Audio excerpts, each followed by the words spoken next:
नमस्कार दोस्तों, मैं अंकुर उपाध्याय स्वागत करता हूं आप सभी का एक बार फिर से अपनी नई वीडियो में। दोस्तों, बाजार आपके लिए ऊपर से नीचे गया और नीचे से रिकवर हो रहा है और रिकवरी में अभी ऑलमोस्ट डेज हाई के पास हम पहुंचने की तैयारी में है। यही चीज मैंने आप सभी के साथ डिस्कस करी थी कि इंडेक्स पे आप कोई भी कॉल ले ही नहीं सकते इस समय। वो नीचे जाएगा, वो और नीचे जा सकता है, वो रिकवर हो सकता है, वो तेजी में आ सकता है। ये वॉलेटिलिटी आप इग्नोर नहीं कर पाओगे दोस्तों संडे तक, मिनिमम साइड पे संडे तक और मैक्सिमम साइड पे ट्यूसडे तक।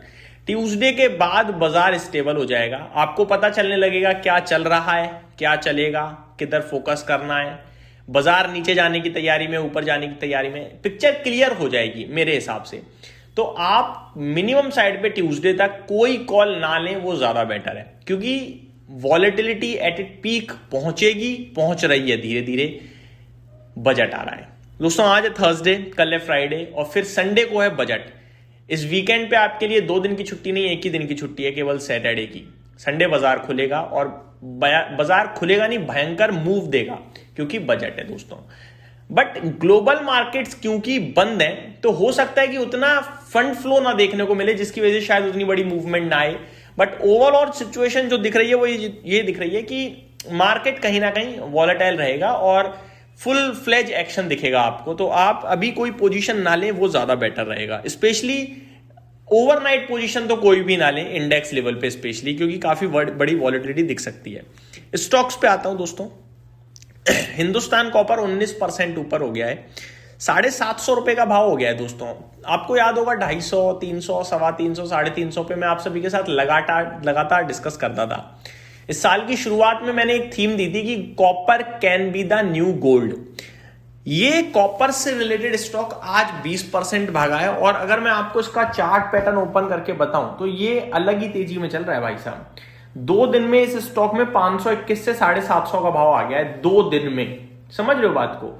और उससे पहले एक लंबा कंसोलिडेशन चला था। ये जो कहानी है ना हिंदुस्तान कॉपर की, ये पता नहीं कहां रुकेगी। और वैल्यूएशन में आप देखो 107 के पीई पे खड़ा है।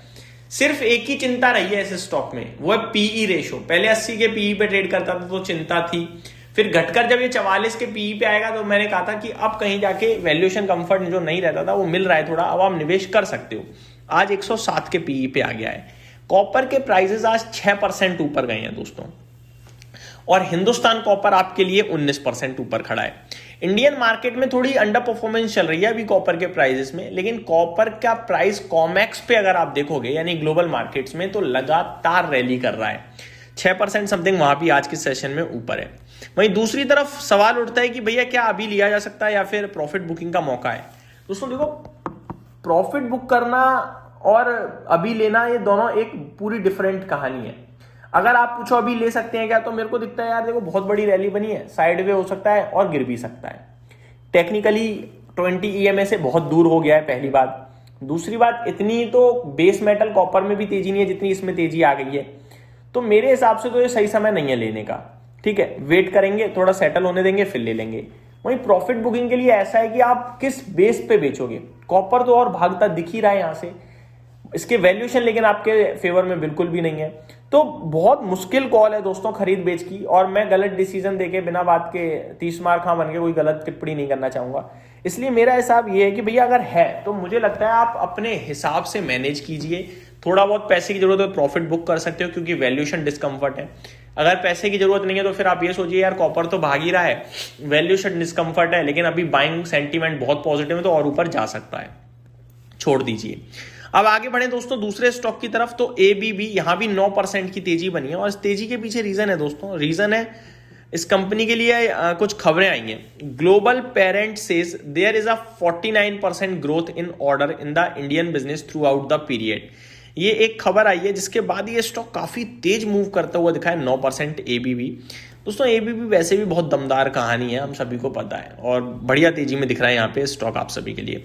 ग्लैंड फार्मा में 7% की तेजी है और इसके पीछे रीजन है कल इस कंपनी के नतीजे देखें तो अच्छे थे, इतने भी अच्छे नहीं थे कि स्टॉक 7-8% भाग जाए, लेकिन बाजार को बेहद पसंद आ रहे हैं। मैं आपको नंबर्स बताना चाहूंगा। 205 करोड़ से मुनाफा 260 करोड़ पे आया है। रेवेन्यू 1384 करोड़ से 1700 करोड़ पहुंच गया ऑलमोस्ट। मार्जिन्स 26% के सामने 25.65%, हल्की सी डिप थी मार्जिन्स में। कामकाजी मुनाफा 360 करोड़ के सामने 435 करोड़। तो मिले जुले टाइप ज्यादातर अच्छे फ्रंट पे नंबर्स थे, मार्जिन्स को छोड़कर सब कुछ अच्छा था। मार्जिन्स में हल्की कमी देखने को मिली है। बाजार पूरी तरीके से अप्रिशिएट कर रहा है इन नंबर्स को और शेयर का प्राइस खड़ा है आपके लिए 7.5% ऊपर। बाकी अगर आप नोटिस करिए तो तेल कंपनियां OIL आज एक बार फिर 5% ऊपर है। MRPL 6.5% की तेजी दिख रही है। नेशनल एल्यूमिनियम, ये कमोडिटी से रिलेटेड स्टॉक सेक्शन में, चाहे वो तेल से हो, एल्यूमिनियम से हो, कॉपर से हो, सिल्वर से हो, लेड से हो, ये अलग कहानी चल रही है भाई इनकी। मैं एक बार आपको बेस मेटल्स के सबके दाम बताना चाहूंगा दोस्तों, आपको समझ में आएगा कि क्यों तेजी बन रही है एक्चुअली में इनमें। सबसे पहले सोने चांदी के साथ शुरुआत करते हैं। आज बढ़िया तेजी बनी, फ्रेश लाइफ आई एक बार फिर लग गया, बड़ी तेजी दिखी है। करंट सिचुएशन में 1,76,000 गोल्ड खड़ा है और 4,08,000 के समथिंग सिल्वर खड़ा है आपके लिए। वहीं बात करूं कच्चे तेल की तो 2% की तेजी आज भी है क्रूड ऑयल में। नेचुरल गैस 3.5% ऊपर है। वहीं कॉपर में आज 6% की तेजी है। एल्यूमिनियम 4.5% ऊपर है। जिंक 2.5% ऊपर है। लेड 1.25% और निकल 0.5% ऊपर है। तो चौतरफा कमोडिटीज में तेजी आपको दिख रही है। ये मेरी तरफ से अपडेट थे, उम्मीद करता हूँ डिटेल्स पसंद आई होगी। Thank you so much for watching this video. Have a great day guys.